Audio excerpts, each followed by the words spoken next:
Good evening, everyone. How's everyone doing out there? This is Urban Birds and Bees once again coming at you, and we have a doozy for you this evening. We have the one and only Dr. Zoe Shaw with us. Dr. Zoe, how are you doing? Dr. Carrie, I am doing wonderful today. So glad to be here. How are Yeah, you're you? doing. I'm doing fantastic. Good. Look, I'm just going to go ahead and put myself on blast. I was telling them, our topic today is codependency, dating, and you, right? And so, we try to give the nuggets of wisdom and insight to help people date more effectively, Hmm. partner selection and things of that nature. And I was just telling her, I was like saying, look, uh, I might be struggling with a little bit of this too. So I'm trying to like take a few notes. Yes. So great to have you in our midst. So, okay, so now this conversation will explore the psychological architecture of codependency, Hmm. not merely as a concept, but as a lived experience that shapes how individuals attach, love, sacrifice, and sometimes lose themselves in relationships. Now, I know that's not anybody out there like that. That's just me. That's not other people, right? So, Right. central focus of this discussion will be her personal journey, how her experiences with codependency have informed her professional path, her clinical lens, and her intentional approach to raising emotionally healthy and self aware children. We will explore the clinical definition and misconceptions of codependency. And we're going to start right with that one. We're going to also look at the developmental origins of codependency, like family systems, attachment trauma, how codependency influences dating behavior and mate selection. Yes. The Yes. subtle and overt manifestations in relationships, Hmm. strategies to actively disrupt codependent patterns, and practical strategies for individuals seeking healthier relationship or relational dynamics. So, let me read her bio. Dr. Zoe Shaw is a licensed psychotherapist. I want to make that very clear. She's a licensed psychotherapist, right? Yes. With all Yes. this stuff going on around, we need to make sure we throw the credentials out there, right? She's a speaker, author of The Stronger in the Difficult, excuse me, Stronger in the Difficult Places, Places. Hmm. published by Penguin Random House, a graduate of UCLA for undergraduate studies and Pepperdine University for a PhD. Dr. Zoe is known for coining the term complex shame. She helps high achieving women break free from hidden patterns that keep them stuck and step into confident self leadership. She holds the Stronger in Difficult Places podcast with co-hosts and excuse me, with and co-hosts the Brave Together podcast, both of which support caregivers of children with special needs. Now, Dr. Zoe featured was also featured on Unlocked on the Oprah Winfrey Network. Is recognized for her powerful story-driven talks that move women from silent struggle to lasting transformation. She writes the Ask Dr. Zoe column for the Grit and Grace Project and has been featured in Forbes, Today.com, the National Geographic, and People magazine. Big round of applause for Dr. Zoe Shaw. Big round of applause. The crowd goes wild. Woo.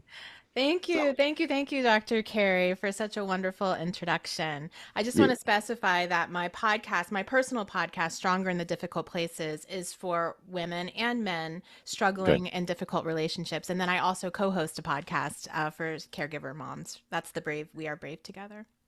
Okay, no, that's awesome. I love people in this space, and I'm telling you, don't talk too much about that podcast of both men and women because we're gonna keep bringing you back on here and want to get involved with you, man, because that's some great work. Because that's the epicenter of our reason and our Yes, why for sure, for sure, for sure. it is. So let's just kind of just sort of just dive right in, right? Let's just talk about this personal journey as Mm, an entry point. But can we just sort of kind of start with a baseline and working definition of codependency just to make sure that we're all on the same page? yes.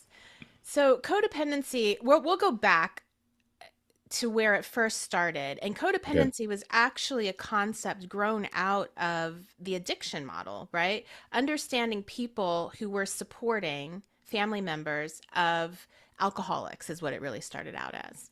Mm, And so what they found was that these members in many different ways supported the alcoholism, even though at the same time they were wanting their partners or their family members to stop the addiction. And so that's where the term codependency first came from. But now we understand it to be not just in the addiction field, that codependency shows up in relationships. So let me tell you what my working definition of codependency is within Okay. relationships, not This is necessarily already interesting, by the addictive way. addictive This is relationship. crazy. All right, go ahead. So codependency is when you attempt to control your partners or someone in your family, their emotional state to make you feel better. And so a lot of people think Wow. that Wait. code. Hold on. You got Okay. to say that again. Wow, this is great. Go ahead. Say it again. You are attempting to control somebody else's emotional state to make you feel better. Ooh. So a lot of Ooh. people think that codependent people are weak, right? That they're just people pleasers and they're weak. Actually, they tend to be very controlling. It's just in a different way. It's a very passive, subtle way. And what they are doing is trying to control the other person's experience so that they feel good, so that the other person feels something good and positive about them. Mm. Give me a very super basic third grade level Mhm. example of a codependent scenario. Of a codependent scenario. So let's say a woman knows that her partner tends to get very jealous about something that would really be innocuous. So let's say a woman is talking to a coworker and knows that her partner may get jealous about that. And so what she does is she may hide, she may like talk about it in a different way in an attempt to control the way that he feels about it. Now, the problem Um, with that is that it can drive his jealousy because she's now giving into this space of he's jealous, so I need to tiptoe around his jealousy, which she's thinking is going to make things better because now he'll feel good about me. He won't get upset. We won't have an argument. But what she's actually doing is growing his jealousy. She's growing a monster because it also validates his feeling that his jealousy is valid, if that makes sense. And she doesn't ever give any space in the relationship to talk and have a conversation about it. And that's a codependent relationship. And we can talk about how codependency develops and why she's in that space to begin with where she's not really showing up as her full self. But that's a little bit of that's an example. It can show up in many different ways. yeah, so let's go with that. Well, first of all, that sounds like so. Does Tyler Perry consult with you when he gets his movie ideas? Because that sounds just He like somebody when should. he's. He should. Oh my God, this is off Yeah. the chain. So okay, so let's go with that example. So Mhm. talk why just in this example, which I'm certain this applies to a lot of people. Let's just talk about that. Talk about that example, why that would happen that way, et cetera, et cetera. Sort of a breeding ground for codependency. Yeah. So I talk about how complex shame and codependency go together. And we can talk a little bit Wait a minute. about What's what's complex complex shame? shame. Yeah. Yeah, Okay. you So, throw them amazing terms out. What is that? right. So complex shame is a type of shame that doesn't go away when we talk about it and someone else gives us compassion. So some people may be familiar with Brene Brown, and she talks about how shame goes away when you talk about Yeah. it, you get external compassion. And it does when it's simple shame. But there's a certain type of shame called complex shame, and that shame does not go away. And there's a couple of reasons. The first is that our shame is so attached to other shames that when we talk about it and someone gives us external compassion, our first response is, you don't really understand. If you really knew the depths of what's going on here, you would not give me that compassion. And so we Yeah. can't accept it. And so we still feel shame and our shame goes deeper. Right. Another thing that can happen is, and this happens with a lot of marginalized communities, is you talk about your shame and then someone gaslights you about your shame. Like, oh, you're just playing the race Oh. card. That didn't really happen. You're exaggerating. Uh, Why are you always whatever? And so then what happens? Your shame goes deeper. And so when you are carrying complex shame, shame is a feeling, it's a physiological and emotional response that makes you want to hide. And the reason why, let's talk about guilt and shame real quickly. We're going to talk about okay. these things and we're going to get into dating issues, but Guilt And by the is way, I'm a big Brene Brown fan too. What did she she's say? wonderful. She said guilt is when you've done something wrong, but shame is you are wrong. You got it. Yeah, Exactly. So yeah. shame says I am wrong. I And yeah. if you feel guilt, you can do something about it. You can go back and repair, you can fix, you can apologize, you can decide to do differently. But with shame, if you are wrong, there's nothing you can do but hide. And so then when you are carrying a lot of complex Facts. shame, what you do is you hide. You hide from yourself, you hide in relationships. So you show up in a new dating relationship, so excited because Mm, it's going to be new and better this time. And what happens is you are hiding because you have a sense of shame. And so when you show up hiding, what can happen is someone can actually love you, be attracted to you, and you are not able to accept it or feel it because on a subconscious level, you know, I'm not showing them my full true self. And if I'm not mm, showing them my full self, then they don't really love me. And so then you respond to them as if they don't love you. And then you've got this vicious, unhealthy cycle. And so when shame shows up in a relationship, instead of showing your full self, we often slip into codependency. And we can slip into codependency for a lot of reasons. Obviously, shame is part of it, but also we may have already experienced familiarity in codependency and our previous relationships and our familial relationships where we're responsible for someone else's behavior. I'm going to show up and I'm going to make them love me. I'm going to control their emotion so that they accept me and love me. And then I'm not getting anything that I really want out of the relationship, and then resentment mm, develops. So I don't remember what your mm. question is, but that's how I don't remember it that's either, but it how. was just interesting. I'm just like listening, going for the ride. This is Yeah. great. Oh Yeah. my God. No, I think was just giving an example of why that scenario would birth itself, so to speak, perpetuating codependency. Mhm. So, wow, this is fantastic. Well, we have a few people just joined us here, and Yeah. obviously we're on Facebook Live and so forth. We're talking to Dr. Zoe Shaw, and the topic of today's conversation is codependency, dating, and you. So, now let's kind of skip to the clinical side for a second. So, I'd love to start with you. Mhm. Um, now, was there a moment or a season in your life where you realized codependency wasn't just something studied, but something you had personally experienced? And if so, what did codependency look like in your life at that time, especially for dating, relationships, wherever you want to go with that? Yeah. You know, I have a very interesting long story. The Oprah Winfrey Network did a documentary on it, and we're in scripting right now for a scripted movie about it. So I don't want to take a lot of time going into my deep story. So I'll Okay, quickly just give an overhead highlights. Yeah, yeah. highlights. Yeah. So I was raised in a very I was raised in a white, very rural community with Mennonites, and just very different from an urban community where I actually grew up initially. And I developed a lot of what I call racial shame, racial identity shame. I got pregnant when I was 15. My dad was a prominent doctor in the community. My parents were also very involved in the evangelical faith, and I was deep in the purity culture. And their response was that I couldn't, stay there, that I couldn't be there as a negative influence. And so they sent me away to a pregnancy home in Lynchburg, Virginia, where the They understanding sent was you away. they sent me away to a pregnancy home in Lynchburg, Virginia, with the understanding that I would come back without a child. And so, me being the very compliant child that I was, I gave birth Wait a minute. So they unmedicated. expect you to um, have an abortion or No, to, to give okay. birth and to place my daughter for adoption. And so I stayed in the Ooh, pregnancy home.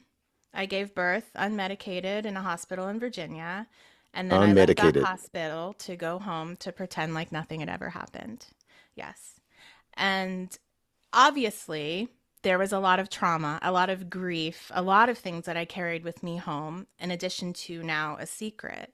And I personally doubled down by accomplishments, by achievement. I academically achieved, I athletically achieved, I got a scholarship to UCLA, I ran track at a high level there. And I was running from a lot of my shame and not really with a language. I didn't understand what was going on with me at that time. Probably why I went into psychology. I studied psychology. I got my bachelor's, I got my master's, I got my doctorate. I married early to get out of the purity culture, kind of exonerate myself from the purity culture. I Interesting. Wow. eventually had my first kept daughter, And she was born with a very rare genetic disorder. And I believed at that time that I was being punished for, and my daughter was being punished for what I had done, previously. So I Mhm. had a lot of very distorted thinking. I was in a very codependent marriage at that time, which I stayed in for a couple of decades, not really understanding my own process. But as I became a clinician and as I began to dive into what was I was experiencing, and I read this book. I had already done a lot of healing at that time, but I read a book by Tarana Burke called "You Are Your Best Thing," and in the forward of the Mhm. book, well, she was talking about this type of shame that she tried the Brene Brown type of shame and it didn't work for her. And she still felt shame. And Brene Brown actually wrote a forward to that book. And Brene Brown said, "My research is solid. I know that what I'm talking about works." She said, "But lived experience trumps research." And she acknowledged Mm. that there's something else there. I don't have a name for it. I don't know what it is, but lived experience trumps research. And that's when I began to study and really understand what is this type of shame. And so that's Mm. how I came to label the type of shame that doesn't go away when we express, vulnerability and external compassion. And that's when I began to create an 8-step process for overcoming it. And I also ended my marriage as I recognized all the codependency and the shame that was attached to me staying in this marriage. And then I Right. had to work through my own stages of healing complex shame and getting to a point where I could date in a healthy way, right? And Mhm. be able to stand in a relationship interdependently, not codependent, not independent, but interdependently. And that's my story. And so I'm getting married in July. I have a wonderful relationship that we have cultivated. Um, that's my story. I mean, there's a lot more to Wow. it, but as Yeah, short as that short as that I can that possibly get it. no, Yeah. no, that's fantastic. Wow, but I'm sorry. I mean, I can see why Oprah wants to make a movie out of your story. Oh my God, that's riveting on steroids. So, wow, I had to breathe for a second on that one. Yeah. Wow, this is first of all, thank you for your transparency You're and welcome. your authentic sharing. And so talk to us a little bit about when you consider that, right? Hmm. So why do codependent individuals you feel often feel intense chemistry with people who may not actually be a good fit for them? And there's this dysfunction that people feel connected, and I'm sure this probably has some with attachment theory and things like that. And even so, using from your own experience, you were, you talked about obviously sort of getting married to escape the Puritan culture and things of that nature. I gotta imagine what you had gone through. He obviously had to have seen that, and I don't want to put dude on blast or anything like that, whoever he may be, but I'm just thinking like he was like kind of like straight taking advantage of the situation. I don't know, but please talk about that in terms of why would someone, with a codependent individuals often feel chemistry with someone that they know they may not actually be good for them. Talk about that for a second, because this is really what we need to hear right now. Yes, yes. There's a concept that many people have heard that we often confuse familiarity with attraction. Hmm. And we do something that I call as co-signing. We find people to co-sign our shame. So if you have someone in your past that has shamed you, that you have been in a shaming relationship, a couple of things happen. Number one is we leave a relationship and we think we're leaving that behind. But what we actually do is we pack up all of their words and we take them on as our own and we repeat them to ourselves. And so we can find somebody in a different package who, in some way, also co-signs our shame. They agree with it in some way, shape, or form. And instead of feeling repelled by that, it feels familiar. And when it feels familiar, we then think we're attracted to it. When it's actually just that, oh, it's familiar. But if familiarity is toxic, then we have to learn to repel it. But that's not the way that our brain naturally works. Our brain naturally goes towards familiarity because historically that's safe. We go with our tribe, right? The things that we know Right. are the safe places. But if your tribe is not safe, then you're going to be attracted to people who are co-signing with your shame, and you will co-sign with it right back with them. And so that's how we get into these toxic relationships. So we need to begin to recognize those patterns that are unhealthy, the things that may feel good but are actually very bad for us. So okay, so we got to unpack that because Mm. that's a doozy right there, and I know we only have so much time. Okay, so help me understand how can a person who is steeped in their codependency, let's say may not even recognize it, right? Or may recognize it, right? And they like for instance, there's nothing like meeting a person and said, "Well, I'm a Laker fan. You're like a fan too. So am I." Oh, point Mhm. of connection. Well, I was Mhm. abused when I was younger. You were too. I was too. Mhm. So there is some Mhm. kind of familiarity, and there does seem to be a level of a safe Chemistry. space, so to speak, because we've got these things that are deeply personal, but we're sharing it. But the backdrop of that could be very unhealthy. So, uh, kind of tell us a little bit more about the DNA of that, and how can a person begin to extrapolate that and recognize, well, okay, that's great to hear you've been, well, not great to hear that you've been hurt times past as I was, but let's make sure that we're actually connected. That's not the point. That this chemistry doesn't mean that we belong together. Talk about that for a second, please. Mm. I think the first thing we have to understand is yes, chemistry does not mean we belong together. And love is no good reason to be with somebody or to marry somebody. Lack of love, I believe, is also no good reason to get divorced. But a lot of people confuse the fact that, well, I love them. And my answer is, and so? Love is not ever a reason to marry somebody or be with them long term. You have to have other things that are healthy in a relationship because love itself, chemistry itself, will not sustain. But Well, wait a minute. first, you Hold on have a to. second. Hold on a second. Because you said something. You're like you are destroying paradigms right now. Right. You're saying that chemistry is not enough to come together. Neither is just because you love someone. Interesting. Again, tell us why the chemistry and the love alone is not enough to move forward with someone like in a relationship. Yeah. Just I for the mean, people in the back can hear this. there's so many reasons, absolutely.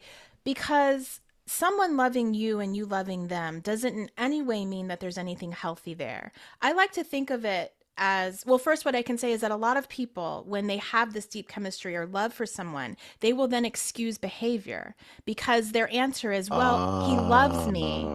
Right? He loves me. And sometimes women will try to figure out, I'm trying to make sure he loves me, or I want to make sure that he loves me, as if that is somehow an okay reason for bad behavior.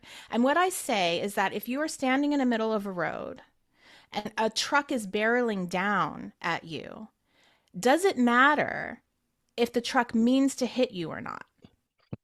It doesn't. right, You right. just get out of the The way. You're not way. thinking, well, maybe he's not really trying to hit me. Maybe he's going to look up, or maybe if he does hit me, he doesn't really mean it. It doesn't matter. But we do this in relationships. We allow trucks to barrel down the Mm, freeway and come towards us and hit us. And then we want to explain it as if they loved me, then somehow it's okay.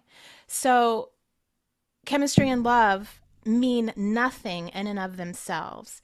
And it's also why I encourage people to kind of hold back on physical intimacy so that you can let something healthy all develop, day because long. the physical intimacy will drive, right? It's going to drive that attraction. And then you are going to tend to make excuses for bad behavior or not even see it. So, even before we get to that place of making excuses for bad behavior, you first have to understand, what are my proclivities? What am I likely to accept that's not healthy? And we know that by Mm, looking back at our childhood.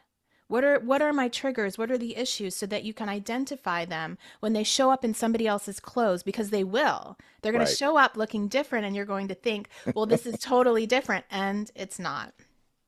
Wow. Wow. Look, first of all, I want to say this. I'm like, I know a lot of people who kind of like in this space and things like Mhm. that, but based upon your research, your expertise, but your lived experience, I will sit down at your feet and listen to Mm. you break down this left, right, any other way. I mean, because you are putting on a clinic right now. Oh my God, this is phenomenal.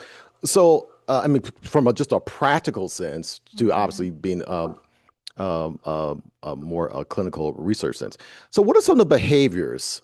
I'm curious. What's some of the behaviors that signal codependency in dating? You kind of talked about one of maybe expand on that. Okay. What's some of the signals, what's some of the behaviors that signal codependency in dating, especially the ones we tend to rationalize, like, for instance, overgiving, people pleasing, emotional overinvestment? How does that show up in these very subtle ways? And at what point does love cross, excuse me, what in what ways does love cross the line into self-abandonment? That's so good.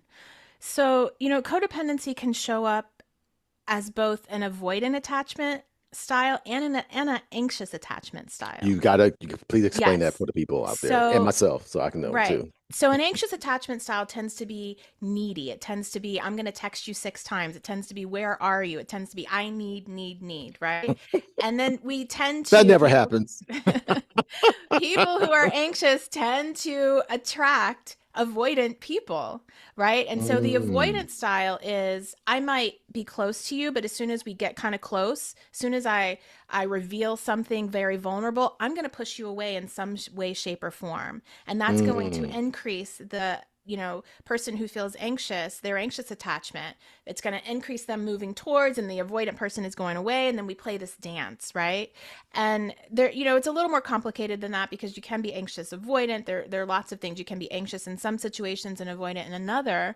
But once again, codependency shows up when you do not have a sense of healthy, stable attachment to both yourself and the other person. When you need the other person to regulate your own emotions, when you need him to text you back, when you need her to stroke your ego in order for you to feel valid, whether in a big way or a small way, that's where codependency begins to show up. You know, wow. I'm sure a lot of people remember the infamous Will Smith slap, Right. right? And lots of people, there's so much went on, so many defending him, so many, talking about, and I just looked at it, and this is one of my posts that went viral, and I said that was an absolute codependent behavior. He was trying to control Jada's feelings about him by going up and slapping this man. Let me do something that no one would think I would do. Right. Well, let me prove to you Right. my love in this over exaggerated way, because they were not good, because he did not feel Right. stable and healthy in that relationship with her. And so Right. he needed to do that to prove his love to her. That's not a healthy attachment. Yeah. Yeah. Oh, boy. This is so good. This is so freaking brilliant. Okay. Next question. Yes. This is great. Okay. Let's talk about breaking the cycle, right? So, okay. Yeah. And if you can, without, unveiling a lot of stuff that may be forthcoming in the movie and other stuff that you may be doing, what did your healing process look like? Was it gradual? Was it disruptive? Was it both? And what were some of the hardest habits or mindsets you had to unlearn? It was all of it. It was disruptive, it was gradual. I had to get over the fear of being alone, the fear that, my ex husband told me, no one will ever want you. You will be alone for the rest of your life. That is a hard thing for Bro told women. you that? Oh, yeah. That is a Uh, hard thing for women. And that's very common. I get this one a lot with a lot of women who are trying to get out of very difficult, sometimes narcissistic relationships. Is the goal is to kind of break you down so that you'll stay. So those are my fears that I had to overcome. And then I also had to overcome both an anxious attachment and a hyper independence. And when I mm. got into my next Please relationship, describe what hyper independence is mm, because we track a yeah, lot of very successful Black women to our platform and so yep. forth. This might be helpful. I let's talk about independent and um, interdependence, right? Okay. So there's independent. If we think about it, I like to think of it as a Venn diagram. So you have Okay. dependent, where you're fully, dependent on somebody else for everything. And that's not a healthy state to be in a relationship. And then we have independent, where I don't need you. I'm good on my own. I don't really need you. What we Right. really want is that space in between. If those two circles collided, and that space in between is interdependence. That is a healthy state and a relationship where both people in the relationship are interdependent. But it's hard. It's a hard balance. And especially it's hard in the dating scene. It's hard in our modern society, the way that dating is these days. But I had to get out of that sense of, and it was protective. Like, if I'm not going to get my needs met in a relationship, then I don't have any needs, right? I can take care of Mm, myself. I can do right. everything by myself. And I had gotten into such a hyper independent place that I couldn't allow the masculine energy in to really allow me to sit in my femininity. And sitting in our femininity, women, I know it's hard to hear, is actually where we are healthy. We were born to be in our feminine energy, and we are born to actually allow men to be in their masculine energy. And it's not Right. about submission, it's not about weakness, because actually I believe the feminine energy is the strongest energy on the earth. And if we Right. Right. allow ourselves to sit in it and not try to be a man, then we will actually have peace and comfort and joy in our relationships. But often we're fighting against that. And I can give you the first example when I really had to start studying myself, because I was like, I'm feminine, right? I'm not this, masculine independent person. But I Right. Right. remember Right. my fiance and I, we there was something I had to do. I had to mail some package, and it was like huge, and I put it in the back of the car, and Right. he went with me to do it. And I remember I hopped out of the car, and I'm like struggling with this package, trying to get it out of the back of the seat. And he's standing next to me, just looking at me, and he's like, "Why am I even here?" And I was like, "What?" He said, "Why Mm, am I even here? Why don't you let me? Right? Why don't mm. you let me take care of you?"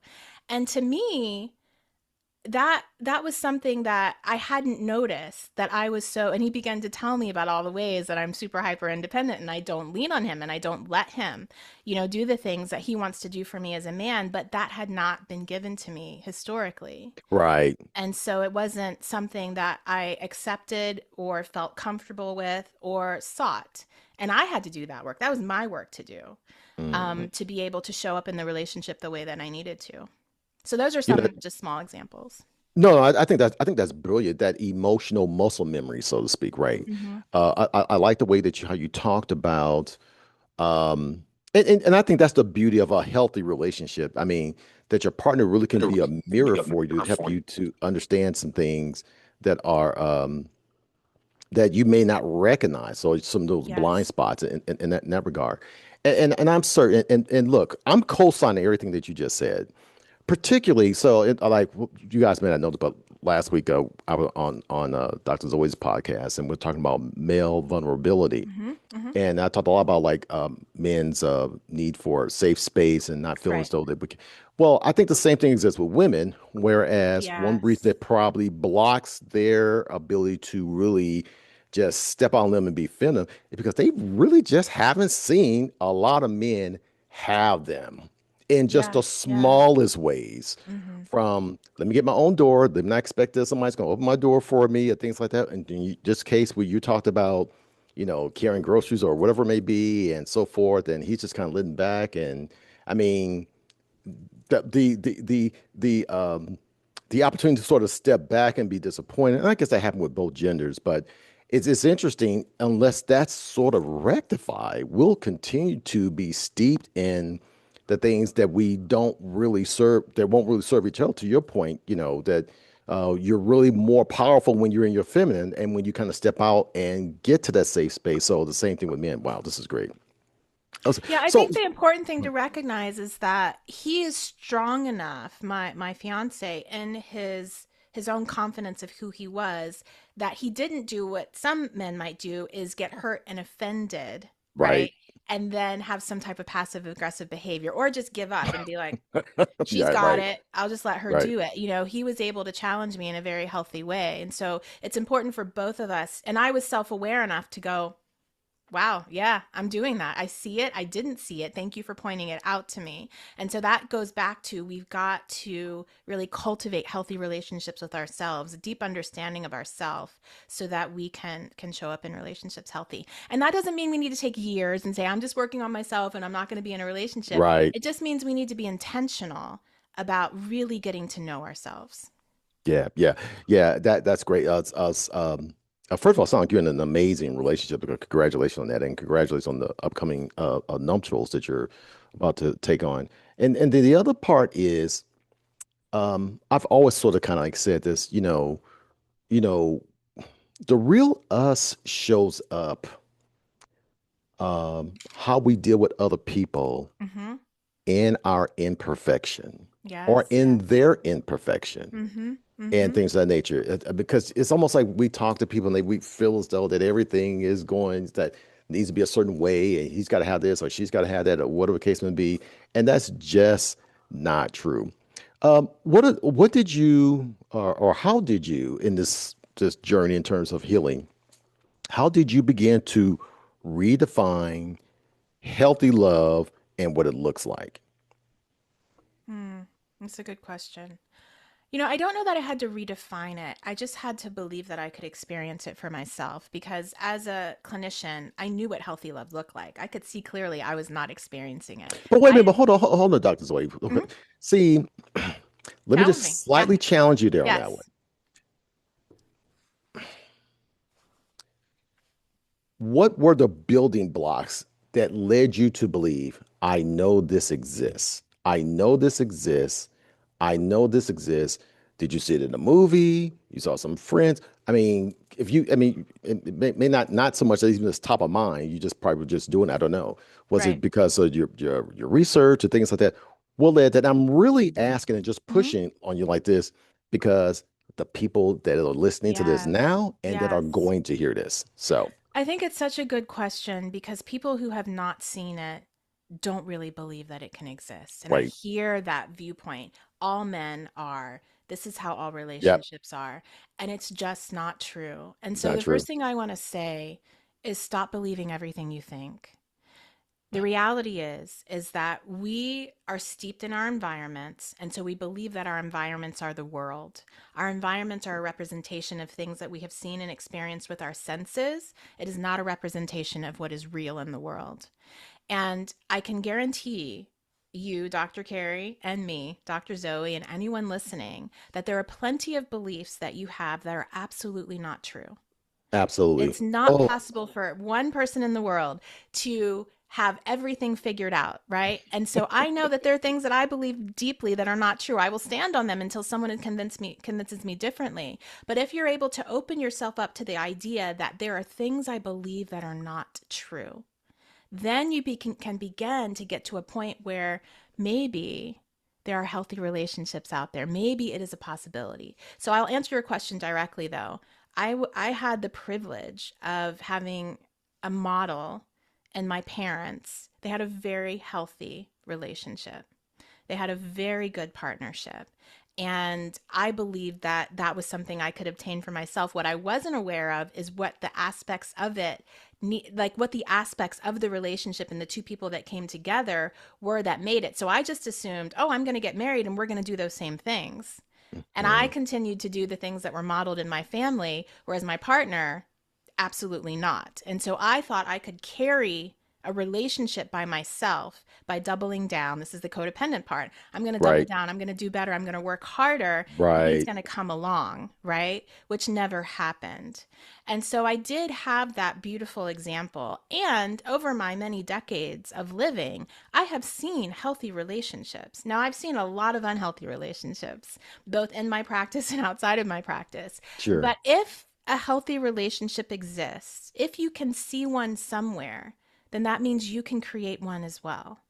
It takes two Mm, people. And if you can think that instead of 50% of marriages end in divorce, right. marriages don't work, relationship, men don't love, all the things that we say to ourselves that aren't necessarily true, that's hurting our ability to be able to show up in a relationship. You have to believe that it's even possible before you can cultivate it.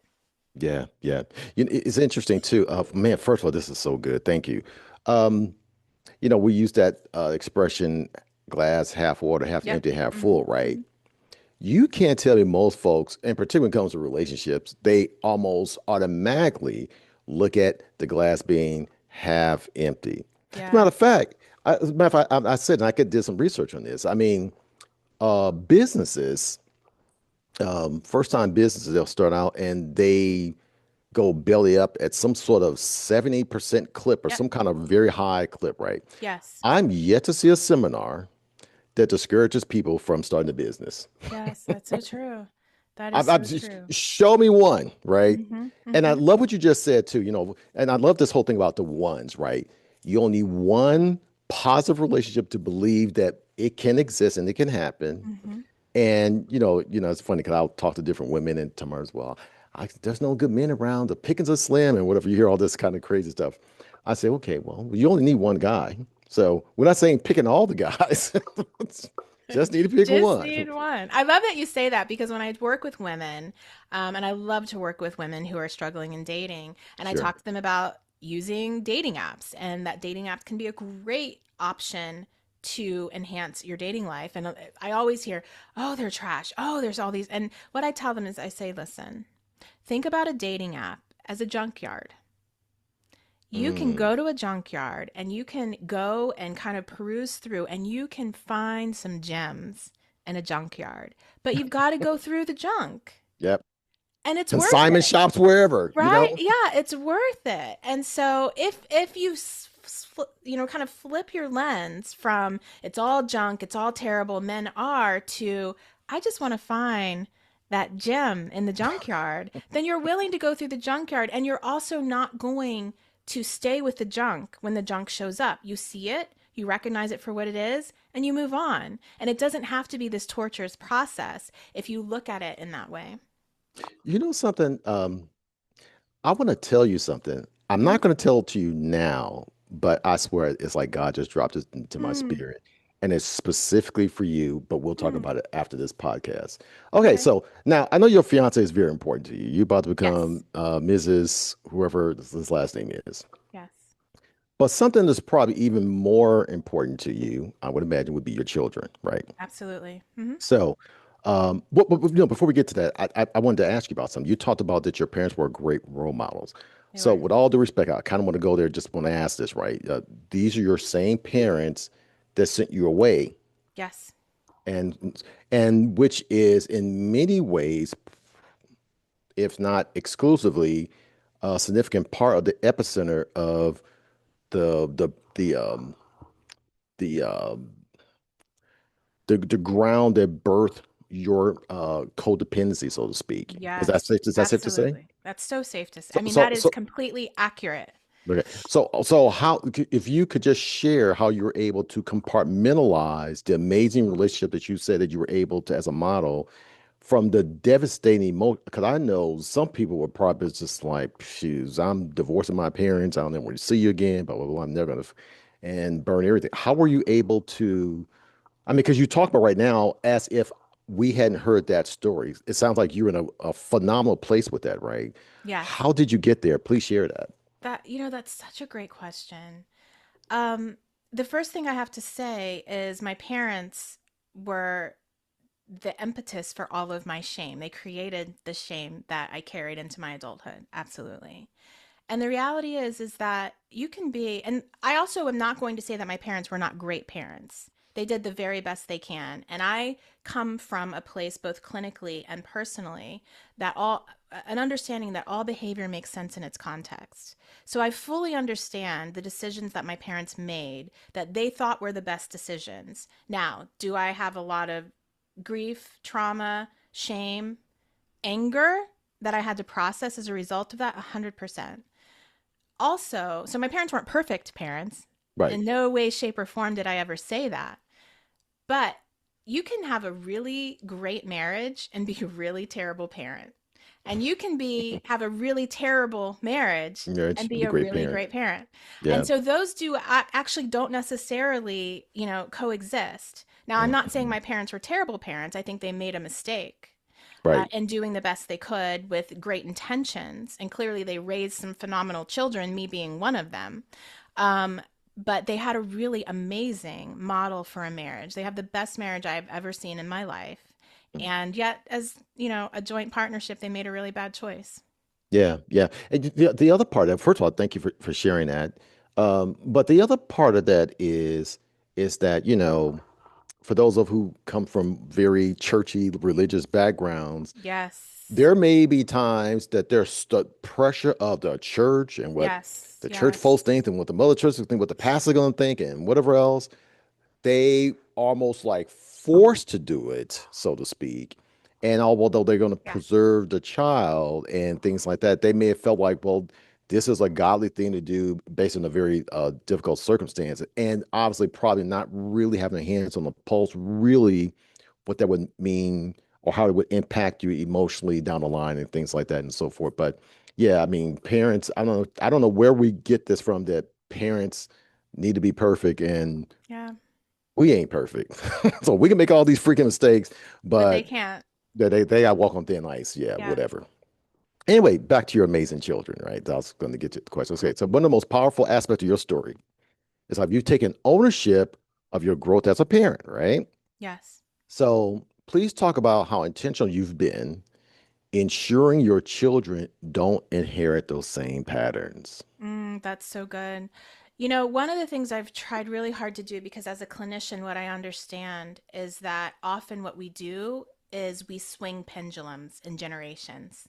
So Mm, our parents will do something and we decide, I will not do that. That ruined me, that hurt me. So they swing the pendulum and do the exact opposite of what their parent did and create just as many problems, right? Because either side of the pendulum is unhealthy. And so right. one of the things that I have intention to do, and once again, I am a parent of 5 children. I am not a perfect parent. Um, You got five part, I kids? have five You kids. got five? I do. Get Yeah. out of here. Yes, I do. And part, You birthed five kids. I birthed 5 children. Yes. Yes. Okay, that's for the story another day. Go ahead. Go ahead. Continue, please. And part of, raising especially my older ones, I was going through my own healing journey. I was still parenting out of shame. I was working on myself. But part of what I have done is tried to go towards the middle when it comes to parenting, especially because I still, consider myself a Christian, but I do not ascribe to the purity culture. I, teach my children to question um, the things that they are taught by authority. Absolutely. I have, Very important. worked hard to be very non-judgmental as a parent and to be open to having discussions with them and wanting to know their ideas about things. So, I mean, parenting is a whole thing, and every single child needs a different parent, which is hard when you're one Hmm. person. Um, but, I've done the best I could, and I've raised some pretty amazing children. So this is very critical because I look at the sort of the demographics of those who sort of take in our content. Yeah. 65% are typically women. Hmm. A lot of them are either divorced or never married. Hmm. A great percentage of them are um, single parents, whether divorced Yes. or they never got married, but they're a parent, right? And I think one of the most difficult things is sort of managing their longing for a loving relationship Mm-hmm. and being able to balance that with, well, who do I want to bring around my kids? Can I trust them and things like that? Maybe there's an active other parent involved, maybe there isn't, and things like that. So Mm-hmm. that's got to be interesting. So let me ask you one more question Sure. regarding your children in regards to all this. So how do you teach your children the difference between love and over dependence without making them fearful of connection? The difference between love and over dependence without making them fearful of connection. Yeah. I think the answer is modeling. I do talk a lot, Modeling. yes, is modeling Nice. that for my children. I love and care and nurture my children. I also don't self-abandon. And I talk to them about self-abandonment because self-abandonment is not loving. because it results in resentment and it results in a breakdown of a relationship. Um, but I also teach my children that love is an action. It's not just a feeling. And I know I talked earlier about like love doesn't matter, and it's not that love doesn't matter at all. It should not be the deciding factor in anything. But when you choose to love, then you've got to recognize that part of love as an action verb is giving, is sacrificial, but it has to have reciprocity and you cannot self abandon. So, part of what that looks like sometimes when I'm talking to my kids is, are you giving with the intent to get something back? So, if you give, whether you're really admitting it or not, are you expecting someone to give something back to you, and then if they don't, you're going to feel hurt? Or are you giving simply out of an active love, like action love? And that's Sure. one of the lines that we can ask ourselves always. Now, reciprocity does need to exist in a relationship, but it doesn't have to be a one-on-one reciprocity. Not I give, you give, right? Right. It's I give with the faith and trust because we've built this up in our relationship that you have me, you got me when I need, right? Mhm. And when we can be in that place in a relationship, and even when we can give, and when we start to see that reciprocity isn't there, we're strong enough to speak up about it. We're strong enough Mhm. to have the conversation, to set the boundaries instead of becoming passive aggressive, instead of living in a place of shame and deciding, well, I'm just not worthy or they don't value me. No, you've got to value yourself and speak up. So I Mm. don't know if I answered your question, but those are the types of things that I teach. No, I think it's fantastic. I think, well, first of all, I think you knocked out the park with the response of that, modeling it, is interesting. I heard you heard of Dr. Jay Barnett, a guy, he has this podcast called Bro Just Heal. Oh, yes, yes. Uh huh. Yeah, and he said something the other day I thought was really good, which I think what children do all the time, but we as adults probably need to do more. He said, we will say, listen to what people say and watch what people do. No, Right. no, no. He said, listen to what people do. Yeah, yes, that's so good. I Listen to thought that was what so they do. Yes. right. The Listen to first what people time. do. The Hmm. first The time. first time, the first Mm-hmm. time. Yeah. Um, Let me ask one more question. Then we got some people here. I want to see if they Yeah. may have some questions or some comments as well. Um, are the cultural and social influences that reinforce codependent behavior, especially, or excuse me, are there, I should ask, are there Yeah. Mm-hmm. uh, social influences that reinforce codependent behavior? Really, how we define good partners. Well, one thing I would say, you kind of already broke that down. You talked about this whole thing because folks say all day long, "Oh, I just didn't feel the chemistry." We sometimes we say, "Oh, their energy is off," whatever else, and things like that. And Yeah. I think that almost is a mere reflection of it. So you already kind of dispelled that myth. But is there anything else that kind of stands out to you that reinforces that Well, based codependent on what you mindset? just said, I feel like I have to comment on the whole I didn't feel the chemistry thing. And a lot of women don't like it when I say this. But Yeah. if you tend to um, have been in relationships that haven't been healthy for you, haven't been good for you, then what you actually need to do is date somebody you don't feel initial chemistry with. Because that Mm, initial chemistry is already telling you they feel familiar and they're going to just be like the next one, which means you have to that's have, freaking brilliant. Oh my God. yes, yes. It doesn't feel good Oh, because women are like, well, you're telling me to date someone I'm not attracted to. Well, if you're not attracted to health, then the answer is yes. And so what we have to do instead is be very clear about what do I want? I need to know what my non negotiables are. I need to know what this person looks like on paper. And I'm not talking about all the superficial things because what you need to do is look at that paper after you start to meet and go on a date or two with someone and figure out are they meeting these criteria? Because if they mhm. are, then maybe I need to develop a friendship with them and see what happens. Because if I'm basing all of these next dates on chemistry and I already know my picker is not healthy, then the last thing I should be doing is looking for chemistry. So that's what I have to say about chemistry. Ooh, that's a viral moment right there. Oh Mm, my God. mm-hmm, mm-hmm. Dang, you said that. See? And look, Yeah. a dude didn't say that. We have an expert on the podcast, and she said that. Yes. Do Yes. men and women express codependency differently? Hmm. They do. Men can express codependency in avoidant ways by kind of being that shell, kind of unavailable man. Men can express codependency in jealousy. Men can express codependency Explain, by explain it over for a second. providing. That's interesting. How men express codependency and jealousy. Give me an example.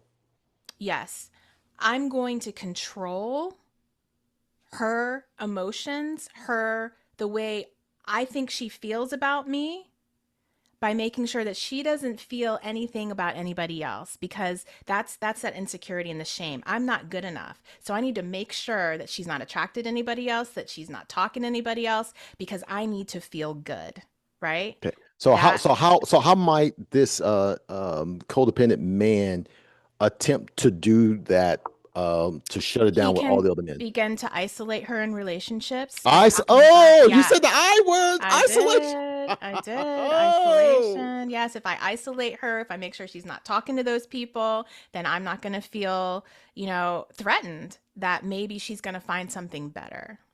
I'm going to keep her in here. And then you've got this codependent soup. It is the part of the domestic damn, violence wheel as well. Yes. you're good. And it was interesting too, because she was right. Laura talked about this whole thing with domestic violence, and Yes. Yes. we were just talking with someone a few podcasts ago regarding sort of the DNA and the nuts and bolts and the Mm-hmm. domestic violence at a very genetic level. As a matter of fact, it was interesting.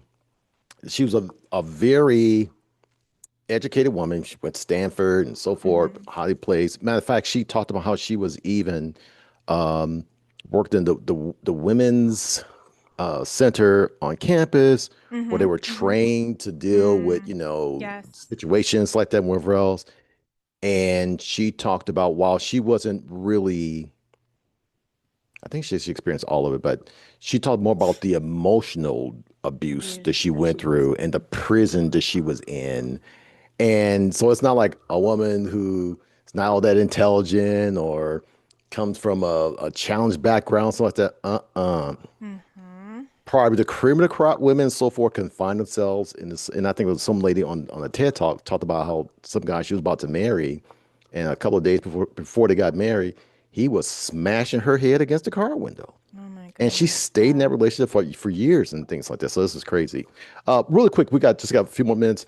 Does anyone have any questions or comments? Want to come off of their mic and ask any questions of Dr. Zoe?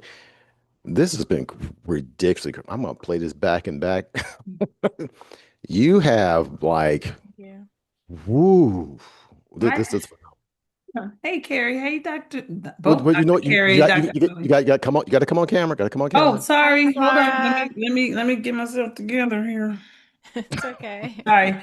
Um, Hi. Hey, thank you. First of all, I didn't get to hear everything. I had to go pick up my boy, but thank you for just being here. I'm gonna have to go back. There's some pieces that I missed. There was something that Dr. Carey was saying, like, oh, but I didn't get to hear the phrase beforehand. Hmm. But I definitely want to go back. But yes, the codependency and I experienced that in my ex with the Mm-hmm. codependency and the control and all of that. That's why I put the domestic violence. If there was no Yes. Yes. physical domestic violence, but we both know that it can be verbal, Emotional. it can be Mm-hmm. emotional, it can be financial, like all those kind of things, right? So, and then I decided to date some time ago, like last year, and some of that started coming out Mm. again. And so the Yeah. dating apps, yeah, that is sometimes it is low hanging fruit. I will say that, and I've done several of them. However, low hanging fruit does taste good, but it ain't always good for you.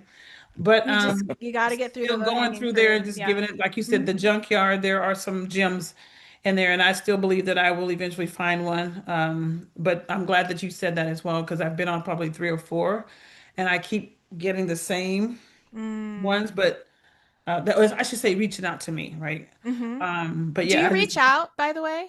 I have, yes, I have. I've Good. swiped whichever way it was supposed to be right, and I've done the first initial text, Mm-hmm. whatever they give me, whether it's email or text, and Good. a lot of times they're talking to multiple people at once. Yep.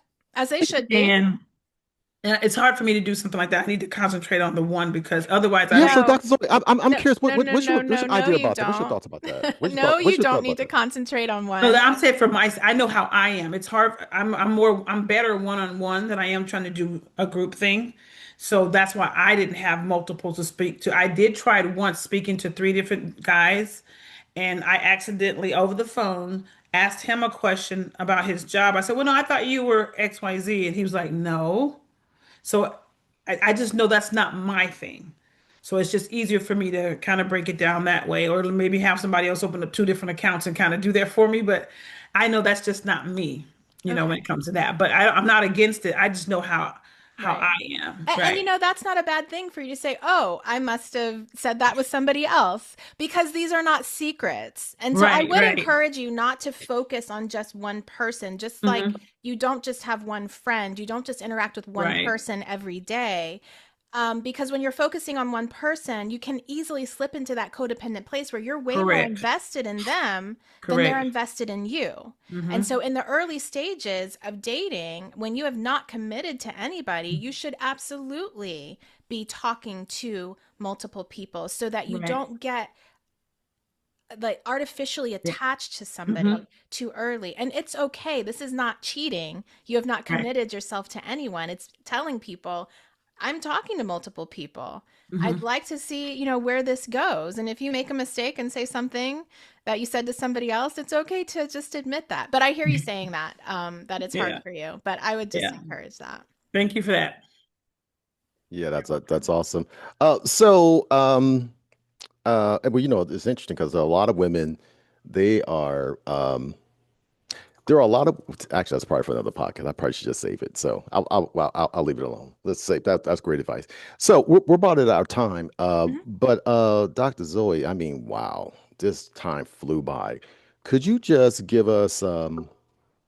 um give us like a minute? How would you wrap up this conversation? What would you want to tell to people? And please talk about your intensive that you have going because what you shared, I think I know a lot of women. I think you sent me some information. I'm going to send it to a lot of women I know. Yeah, it's beautiful. But anyway, share any Yeah. final thoughts, please. The last thing I want to say, and thank you, Miss Laura, is that there's this misconception that women who get into very dysfunctional, sometimes even abusive relationships are weak. And the reality is that they're actually very strong, and that people who tend to abuse look for women who are strong because they know that they have this quality of staying, because women who tend to be very successful in business, successful in life, very strong women, they've gotten there through perseverance, through hard Mm. things. And so they will tend to stay in these relationships longer because they are convincing themselves, if I work harder, double down, right? And so I just want to encourage you women out there that it is not about weakness, it is about strength, but we've got to learn to use our strength in a healthy way, and not by beating ourselves up afterwards and deciding that there are no good men out there. There are plenty of good men out there. And I know it's hard, and I know the dating scene makes things even harder. But if you are able to take your strength that allows you to stay and persevere in an unhealthy relationship, you can take that same strength and allow you to persevere as you search for health.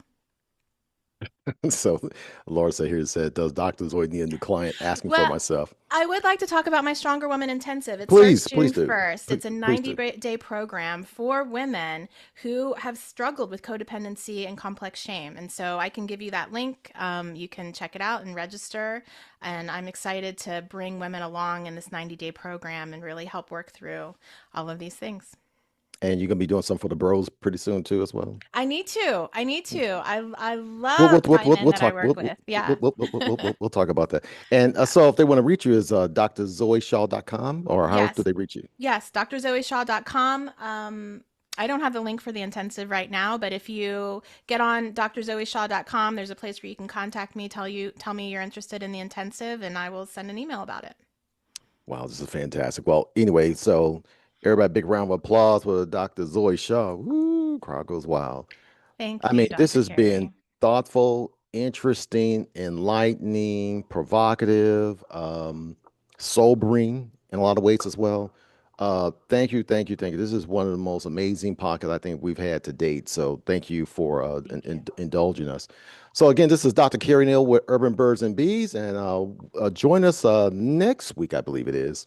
Actually, it'll be posted on YouTube. Matter of fact, this podcast will be on YouTube sometime this evening as well. But we'll be bringing on Rebecca Zung, Esquire, and she calls herself the leverage lawyer, and she'll be Ooh. talking about how to avoid dating a narcissist. Now, it's usually she talks about this in the context of women going through a divorce or whatever else, Mm-hmm. but we're going to try to pair that with what we do here at Urban Birdsby, just like we did with the amazing Dr. Zoe Shaw. So again, for Dr. Zoe Shaw, I'm Dr. Carrie Neal, Urban Birds and Bees. Thank you guys, and we'll see you next time. Thank you so much. Okay, stop there. We're gonna stop Facebook. Okay, so we're gonna get everybody off. Mm-hmm. Remove. Okay, cool. So here's what I wanted to say. Do you know, don't report. Do you know, I assume you heard about this all this controversy with Dr. Cheyenne Bryant. No, you mentioned it last time. What happened? Oh, you Who I must don't have even your know who head she in the is. look. Yes, I'm busy. You're probably deep into wedding plans and everything else. Not to mention Yes, your own podcast program and like this. intensive of Yeah. everything. So what's So up? so just really quick. So when you get a chance, you can just Google um, Dr. Cheyenne Bryant. Okay, Okay. so Dr. Cheyenne Bryant, beautiful woman. Mm-hmm. In fact, before she actually blew up, she's probably got like 4 million followers now. Wow. Okay. So beautiful woman, very insightful, very thoughtful, probably in her early to mid 40s. Um, and it's dynamic in terms of talking about relationship dysfunction, how people should navigate relationships, how they should do their marriages, and so forth and whatever else. Well, it was interesting. She came under criticism recently because she was on you heard the Joe Budden podcast. Mm-hmm. Yeah. So she was on there and she said that she doesn't operate under a license any longer because, she likes to have the flexibility and things like that. And Mm-hmm. she calls herself a psychology expert. Mm-hmm. I'm thinking like, isn't a psychology expert a psychologist? But we won't go there. Yeah. And a coach, but she kind of operates as a therapist. Now, come to find out that when she said that she doesn't operate on a license, that signaled everyone who's in the mental health care field, and they said, "Whoa!" Well, this is what she said. She said the licensure is just so you can bill insurance. And they said that that is not the only reason why there's obviously oversight, protection for the client, and Yes, things like protection. that, and Yeah. all these. I mean, kind of makes sense. We really need to talk about this, right? Anyway, this is called Wildstorm. So she continues to go by Dr. Bryant. It appears that she doesn't even really have a doctorate. What? There is nothing searchable anywhere. You know how when you do your doctoral work, you can upload it and it can be found anywhere. It's almost like saying since you moved from I don't know from Wyoming to L.A., you can't find your birth certificate. So well, we'll just go Right. to the state of Wyoming and get your Wow. birth certificate. And so there's no findings about her credentials anywhere, Where right? did she say she went to school? She went to Aragosi, a school that closed down, right? And it's one of Oh, these for-profit schools, right? sure. And I'm sure a lot of people got duped by it, and she may have got duped by it as well. Well, she said she tried to get her transcripts, and she called the school and said, "Well, we don't have them because we closed down." Well, transcripts aren't really handled by the institution anyway; they're handled by a third party, just a Wow. clearinghouse that has all the transcripts. Not to mention, if you did a dissertation, it's published. It is published. You should Yes. just be able to throw a person's name is research, like Dr. Zoe Shaw's research, Carrie Neal's research, whatever it is, and it'll pop up. And it's global. So it's not just on. So anyway, she's on a huge scrutiny. But this is what I wanted to say to you. You are a beautiful woman.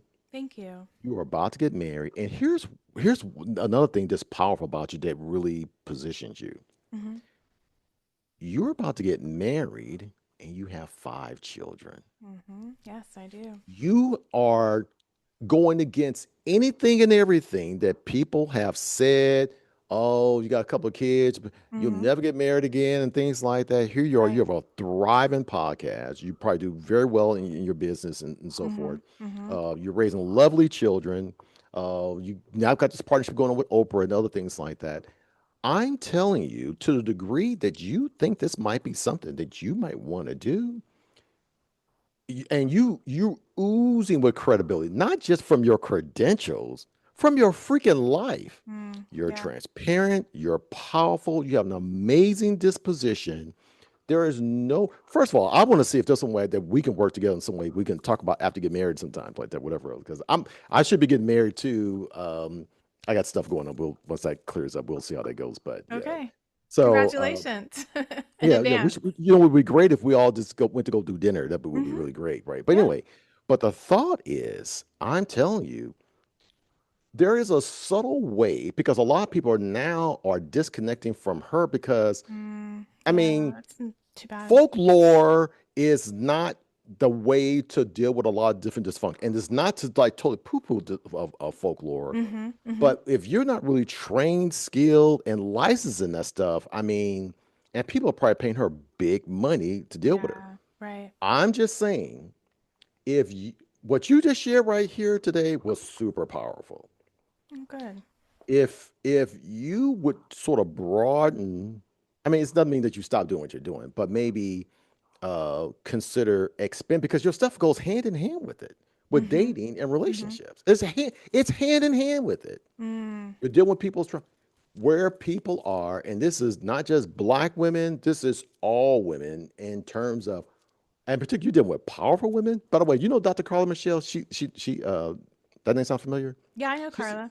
yeah, yeah. So Mm-hmm. she was like, "Oh my God, you guys!" So she's. I said, "You know her?" She said, "Yeah, I do." I said, "Well, Yeah. I think she's phenomenal too, right? It's a longtime friend, by the way." Okay. But anyway, is that this is a perfect opportunity for you to really begin to step into this space, talking about relationships Mm-hmm. and things Mm-hmm. like that. I mean, you're much more of a natural, beautiful woman too. Because there's things say, well, one reason why people listen to her because she's a beautiful woman. And I do agree that physical attractiveness Yeah. does work in terms of followership and engagement, things like no doubt about it. But you got real deal credentials and you're Mm. good. Thank And you got you. a life Thank you. story. Mm-hmm. And you can go against any and every kind of notion that women will try to say, well, I got kids and so on. Some man try to say, well, I mean, you're proving them all wrong. Yeah. Yeah. I am saying just pray about it because I'm kind of sort of saying it time to strike is now because this is what is trending. Mm. All I can do say is Google or AI, whatever you're gonna do, Yeah. Dr. Cheyenne Bryant Okay. controversy. That's all you're gonna do, and it's gonna be everywhere. It is clearly a space that you can step into, I and you. see. Exposed Violet. Uh-huh.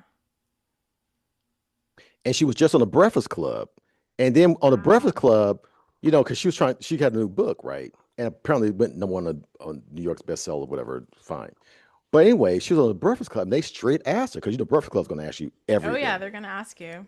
They said, "What do you have to say about people questioning your credential for your dissertation?" And then she gave this lame excuse about her university closing down, and she didn't have it, and she really didn't address her dissertation too, right? But it was like, well, the institution exists, so her work doesn't exist. What kind of dumb, stupid response is that? Yeah, What? that's dumb. Then Yeah, there's other it's people not who great. went to the same university that closed down and said, well, you can get your go to this particular clearinghouse and you can get your transcripts or whatever the Mm-hmm. case may be. Not to mention if you actually have a doctorate. And she wants everybody to continue to call her doctor. Now, I think what happened is she probably got duped by the university, maybe because it Does she closed not down. have her degree, her diploma? I did a search.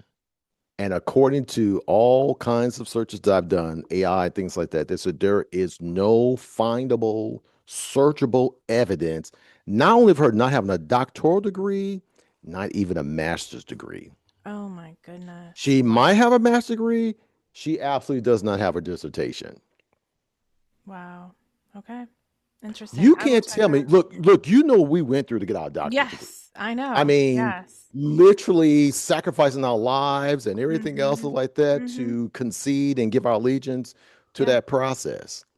And for someone to just say that, yeah, this is me, and she calls her followers the Doc Squad. It's like Wow. she is fun. But Wow. anyway, you should look it up. I'll look it up. Consider what I'm saying. We can talk more Okay. about it a bit later and stuff like that. So I'm Yeah. going to download the stuff. I'll send it to Great. you. Make Okay. sure you like where it looks. Whatever else, I'll put up on YouTube, things like that. And but let's talk. I will be honored to work with you in some capacity, whatever that looks at, whatever the case may be. Yeah. You bring your fiance into the equation, whatever it's fine is fine. You can meet my girl as well. It's a good thing. But you are phenomenal. Thank you. You are a freaking godsend. Thank you for coming to this space, sharing what you shared. And in less than an hour, I think you bamboozled a lot of people and shattered a whole bunch of preconceived notions about dating and things Mm-hmm. themselves and whatever else. And you were freaking brilliant. So thank you. Thank you. Thank you so much for having me on. I had a Yeah, for great sure. time. Sure, sure, And sure. thank Okay, you for anyway. speaking into me too. I appreciate Oh, that. oh, for sure. I mean, that was easy. I mean, your stuff was great. Okay. Anyway, we'll talk later. Okay. Take All right. care. Bye. Bye.